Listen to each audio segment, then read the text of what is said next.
مدن مدحوينه مدن وزير دقارما بلشدة مدن قدومية دقمة كسمايو قدوم كحينك جنرال عبد المهدي oo isagana la jooga waxaan rabaa inaan runtii ku bilaabo dhulkan oo dawladda ay bixisay oo maamulku uu bixiyay waxaan rabnaa NRC lagu wareejiyay si ku meel gaara dhulkaas inay dhisto dhulkan waxaan rabnaa haddii Ilaahay yiraahdo inaan ka sameeyno iskuul farsamo iskuul kaliya ma ahan waxaan rabnaa inaan haddii Ilaahay yiraahdo ka dhigno meel ku mataanaysan iskuulkii hore farsamada gacanta oo NRC hore ay maartay runtii uga hirgelisay magaalada Kismaayo xarun ku mataanaysan oo ardadaas meeshaas ka soo baxday ay shaqo abuur ka helaan maaragtay ay shaqo abuur ka helaan ahna xarun wax soo saar oo lagu sameeyo waxyaabaha kala duwan oo ay ka mid yihiin kuraasta iyo bulkeetiga iyo maaragtay waxyaabo badan oo la xiriira farsamada la xiriira xaruntan waxaan rabnaa xarun weyn inay noqoto oo arrimahaas lagu soo saaro waxaan isla haddaba NRC ay gacanta ku haysaa qalabkii lagaga shaqeyn lahaa xaruntan oo ardadaas hadda 150 arday baa hadda dhiganaysa 150 arday horena dugsiga farsamada hore uga qalin jibiyeen ardadaasaan rabnaa meeshaan qaar kamid ah inay ka shaqeeyaan iskoolkuna uu noqdo meel lagu soo saaro waxyaabahaas kala duwan oo idin sheego dugsi farsamo uu noqdo waxaan rabnaa haddii Ilaahay yiraahdo kuraasta iskuulada kuraasta xarumaha dawladda iyo waxaas oo dhan inuu noqdo iskuul laga soo saaro oo dadka ka shaqeynayana lagu dhiirigeliyo oo laga gato oo ay dadku ka gataan marka waxaan jeclahay haddii Ilaahay yiraahdo inaad noo dhagax dhigtaan hawshiisina sida ugu dhaqso badan insha Allah taala ayaan u bilaabaynaa waxaan jeclahay muddo 60 cisho gudahooda inaan iskuulkaas ku soo gabagabeeyno hawshii loogu talagaleyna uu bilaabo haddii Ilaahay yiraahdo waxaan rabaa inaan ku soo dhaweeyo gudoomiyaha degmada bismillaahir rahmaanir rahiim madaxweyne ku-xigeenka Jubbaland ahna ku soo madaxweynaha wasiirka arrimaha bulshada Janaal Cabdi Mahdi hay'adda NRC gudoomiyaha ku-xigeenka degmada iyo dhammaan maamulka wixii ka joogay ciidamada iyo media assalaamu calaykum waraxmatullaahi wabarakaatuh aad baan u faraxsanahay runtii mudan madaxweyne saaka inaan kuugu yeero inaan noo dhagax dhigtid dugsi farsamo oo hadda ka Maxamed Cabdullaahi ka sheekeeyay oo horeyna dhulkeeda aan wasaaradda arrimaha bulshada iyo annaga isla aragnay aan u garanay meesha ugu habboon runtii inay tahay waxaan rajaynaynaa guri qurux badan oo dadka indhihiisana soo jiita shaqadii aynu rabnay inaan ku qabsanno in halkan laga dhiso waa meel muuqata oo laamiga oo dekadiya oo indhihii dadka marka wax qurux badan baan rabnaa inay noqoto oo indhaha soo jiita gudaheedana wax lagu qabanayaa inuu noqdo wax macno leh marka aad iyo aad baan uga mahadcelinayaa hay'adda NRC horeyna mashaariic badan bay magaalada uga fulisay waa ugu mahadcelinayaa runtii waxaan isleenahay waa hay'adda hadda ugu roon hay'adaha magaalada jooga wax qabta wax muuqda qabta been lama sheego moogtay waxa la rabaa wax aan la alaab lahayn bay qabtaan nimankan marka waa uga mahadcelinaynaa wax dambo badan waa ka sugeynaa aad iyo aad baa mahadsantihiin waxaan ku soo dhaweynayaa Janaal Cabdi Mahdi soo isna kelmadiisa uga yiraahdo bismillaahir rahmaanir rahiim waa fursad runtii aad qaali u ah maxay ahayd dugsi farsamo sida hay'adda iyo gudoomiyaha degmadu u sheegeen guddiga farsamadu waa ka duwan yahay dugsiyada kale caadiga ah waxbarashada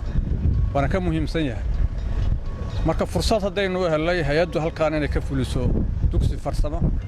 oo sida uu naaxnaaxiyo waliba maxay ahayd farsamadii gacanta oo dadka lagu barayo kadibna ayaguna ay wax la soo baxayaan taas waxay noqonaysaa waxgal u noqonaysaa deegaanka qofka shakhsiga ah wax bartayna technically buu noqonayaa wax buu baranayaa oo faryamadii fundigii la talajiistay bilaa talaamiyeri yani wuxuu baranayaa aqoon buu baranayaa oo maal caadi u noqonayaa magaaladiina waxay helaysaa qalab maxay ahayd wanaagsan bay helaysaa marka arintaas aad bay muhiim u tahay inkastoo gudoomiyaha degmada hadda ammaan uu siiyay hay'adaha bal hay'adaha hadda waa eegay doonaan anaga naftanoodu waa jeegaraynayna runtii hawshaas waa hawl weyn marka siday u qabtaan iyo siday u hirgeliyaan waa jeegaraynayna waana arrin wanaagsan oo maartay aan leenahay aad u soo dhaweynayna waa mahadsantiin بسم الله الرحمن الرحيم الحمد لله والصلاة والسلام على رسول الله صلى الله عليه وسلم aad iyo aad baan idin salaamayaa madaxweyne ku-xigeenka gudoomiyaha degmada generaalka iyo saraakiisha kale ee halkan joogto waan salaamayaa waxaan rabaa inaan wax yar ka tilmaamo 25 sano la burburay farsamadii gacanta dadkii ahaa waa wax dhintay iyo waxaan hadda tabar weyn lahayn iyo waxba iska dhuufaya oo cuslaado hadda shaqeynba karin iskuulada kale waxun baa ka soo socday tiro kasta ahaatee laakiin waxa 25 sano mashquulsanaa waxay ahayd farsamada gacanta waxa loo baahan yahay meel kasta oo wax laga qabanaya inay wax ka qabtaanna waa farsamada gacanta aad iyo aad bay muhiim u ahayd tii hore ee ay hay'addu qabatay NRC-na runtii wax weyn bay tartay oo dad badan baa dhulka kor uga kacay farsamada gacanta kow horta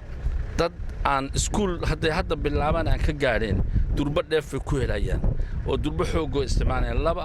dalka waxbaa laga qabanayaayoo shaqadii la qabto farsamada gacanta ku jirtaa firyooli baa ku jira faryaami baa ku jira fuundigi baa ku jira wax walba ku jira meel si loo dhaqaaqo farsamada gacanta way in marta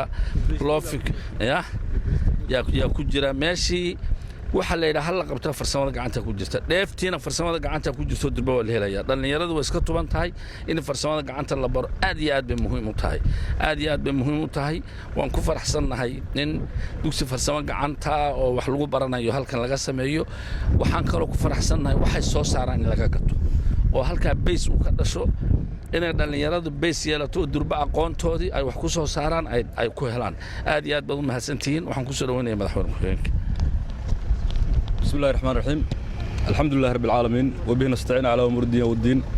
صلى الله وسلم على سيدنا محمد وعلى آله وصحبه وسلم waxaan maanta ku faraxsanahay arintan meesha mataqaanaa suuq nimid ee dhagaxdhiga ah wax la dhagaxdhigayo wixii uu qeyrka badnaa ama uu fiicnaa baan maanta dhagaxdhigaynaa oo maxay tahay waa dugsi waxbarasho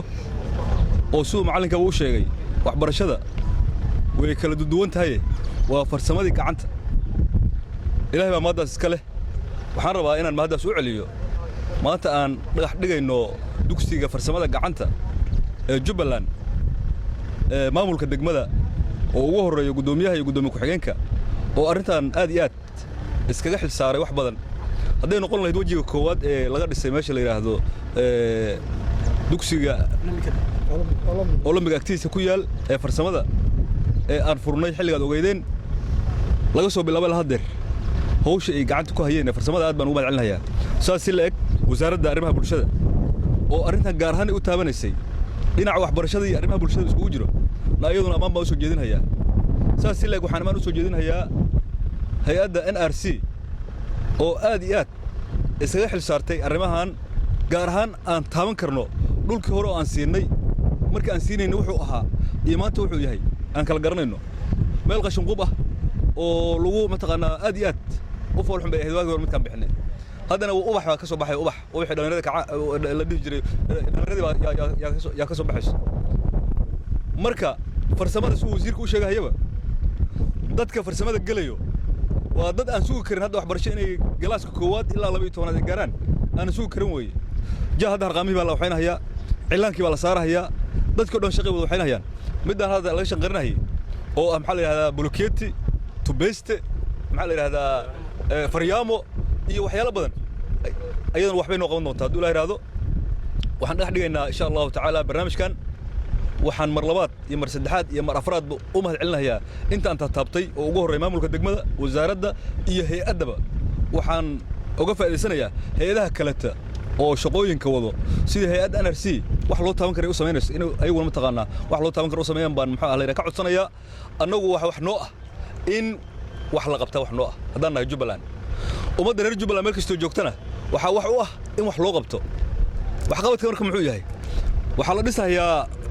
dugsiga farsamada la dhex dhigayaa taasi maxaa marka ku cadaynayso gacanta midigta in nabadgelyada aan ku saxnay oo nabadgelyada ay saxan tahay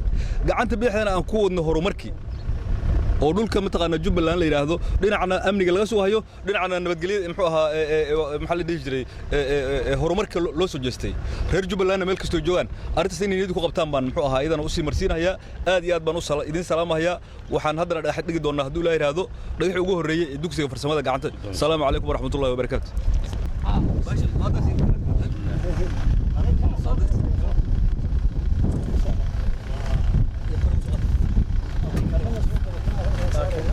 كارلح محمد كارلح جميرة